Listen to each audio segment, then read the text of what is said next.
बिस्मिल्लाहिर्रहमानिर्रहीम। अस्सलाम वालेकुम डियर व्यूवर्स।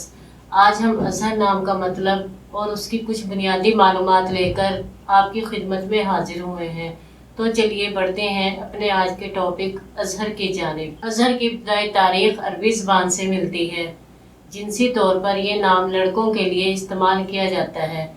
इनके खुशकिस्मती के अदाद में 2, 7, 8 और 9 शामिल हैं। इनके लिए बेहतरीन वक्त सुबह 7 बजे से 9 बजे तक है। खुशकिस्मती के दिनों में मंगल और जुमेरात के दिन शामिल है। अगर बात की जाए इनमें पाई जाने वाली खसूसियात की, तो ये लोग अपनी ज़िंदगी में आने वाले मुश्किलात से टकराना पसंद करते हैं और डट कर इनका मुकाबला करना चाहते हैं।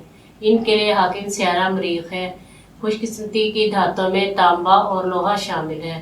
खुशकिस्मती के रंगों में सुरख और बनफशी रंग शामिल है। खुशकिस्मती के पत्थरों में रूबी शामिल है। चलिए बढ़ते हैं अपने आज के टॉपिक अजहर नाम के मतलब की जानिब। अजहर का मतलब है खूब ज़ाहिर, आया, चमकता हुआ, रोशन। उम्मीद है आपको हमारी आज की ये वीडियो बहुत पसंद आई होगी। अपनी पसंदीदगी का इजहार हमारी वीडियो को लाइक, शेयर और सब्सक्राइब करके ज़रूर कीजिएगा, ताकि आपको हमारी आने वाली नई वीडियोस मिल सके। इजाज़त चाहेंगे, फिर मिलेंगे किसी नई वीडियो के साथ। तब तक के लिए अल्लाह हाफिज़।